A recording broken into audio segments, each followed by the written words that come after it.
Zoti Mediu. Zoti Kryetar, së pari nuk mendoj që na bën nder fakti që shkruani që ky komision ecën sipas traditës parlamentare, sepse ajo traditë nuk ka prodhuar asnjë kod elektoral që të ketë minimizuar problemet zgjedhore. E dyta, kur flasim për transparencë, transparenca nuk është kur votohet, është para votimit. Dhe përfshirja e gjithë subjekteve politike në një diskutim për Komisionin e Reformës Zgjedhore do ishte domosdoshme, sidomos duke lexuar raportin e fundit të OSBE-Odirit. E treta, e tha kolegu Gjiknuri në interpretimin e tij që ky është një komision ku vota nuk ka vlerë. Mjafton vetëm mirëkuptimi i dy bashkëkryetarëve. Pra çdo subjekt politik dhe ato që përfaqësohen sipas këtij vendimi nuk kanë të drejtë vote.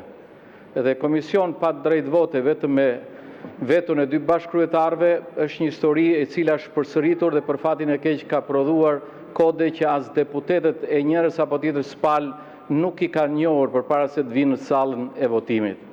Prandaj mendoj që është shumë e rëndësishme nëse flasim që do ketë të drejtë vetoje dhe duhet ketë patjetër konsensus se kjo është vetoja, atëherë le të bëjmë atë që është domosdoshme dhe nevojshme, të ketë një konsensus para se të shkojmë tek vetua brenda krave politik, që palët që janë opozit paktën kenë mundësi që të diskutojnë se çfarë është e vlefshme dhe çfarë është e pavlefshme në një kod zgjedhor për pasur zgjedhje të lira të ndershme. Përndryshe do përsërisim të njëjtën histori për të njëjtat interesa dhe do të kemi po të njëjtat procese zgjedhore të manipuluara dhe të kontrolluara nga korrupsioni dhe krimi. Faleminderit zoti Mediu. Fjalën e ka kërkuar për procedurë edhe zoti Tomor Alizoti. Zoti Alizoti. Unë në fakt e kam përpyetje do ka përcej nga këtë temën për rend e ditës. Hera parë që në 30 ca vjet në Shqipëri ne nuk mund të pyesim dot raportuesit e institucioneve më të larta. Zoti Peleshi, parlamenti është debat. Ne jemi të votuar nga X njerëz dhe duam të pyesim në mënyrë direkte përfaqësuesit e institucioneve. Duhet të pyesim sepse Shqipëria është republikë parlamentare. Kjo ndodh në të gjithë vendet europiane, kjo ka ndodhur edhe për 30 ca vjet në Shqipëri. Pse duhet precedenti i dytë pas atij të parë, dhe precedenti është një element shumë negativ, i cili vlen që anormalitetin ta kthejë në normalitet. Unë dua të pyes përfaqësuesit e lartë të drejtësisë për një vend të padrejtë siç është Shqipëria. Dua t'i pyes, ju pse e keni hequr këtë drejtë? Kam dëgjuar, qofsha gabim, që ne nuk do kemi të drejtë të pyesim ata në mënyrë të drejtë për drejtë.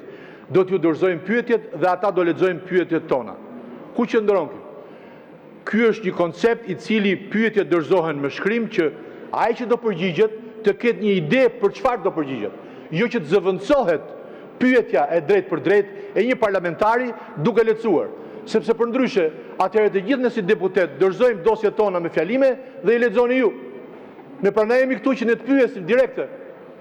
Do ju lutesha, sepse kjo është një shkelje e rëndë. Këtu të gjitha institucionet kanë një përballje me parlamentin. Shqipëria është republikë parlamentare dhe parlamenti është institucioni më i rëndësishëm. Ka një detyrë që të vëjë në pyetje, në vështirësi pushtetin. Ky është koncepti i demokracisë. Nuk mund të shmanget asnjë përfaqësues i drejtësisë ndaj pyetjeve tona të drejtë për drejta, sepse përndryshe ka rënë parlamenti dhe ka rënë demokracia. Pse? Pyetja ime është shumë e thjeshtë. Pse në 30 ca vjet janë bërë këto pyetje dhe mbas 30 ca vjeteve nuk duhen bërë këto pyetje? Do ju lutesha, unë nuk të kam fyer nerë, se nëse mund merrem me ty, mund merrem nga mjes deri në darkë. Mjafton të shikosh dhe mund merresh nga mjes deri në darkë. Kështu që mos u merr fare, unë po flas. Unë si përfaqësues dua të pyes drejt për drejt zotrin. Ma jepni këtë mundësi. Ju falenderoj. Faleminderit. Ka një listë me kërkesa për të marrë fjalën procedurë. Besoj nëse është ndryshe më thoni, por nëse janë për çështjen që s'ka filluar ende të raportimeve, po nëse janë për raportimet, atëherë do t'ju lutesha të më dëgjoni vetëm një parashtrim dhe pastaj me radhë, patjetër zoti Berisha dhe gjithë tjerët do të merrni fjalën, patjetër. Tani para se të kalojmë në shqyrtimin e raporteve vjetore. Okej, dakord, nëse nuk e keni për këtë në rregull. Zoti Berisha për procedurë. Të dashur qytetarë dhe qytetare, ne sot votuam ngritjen e këtyre komisioneve për dy arsye themelore.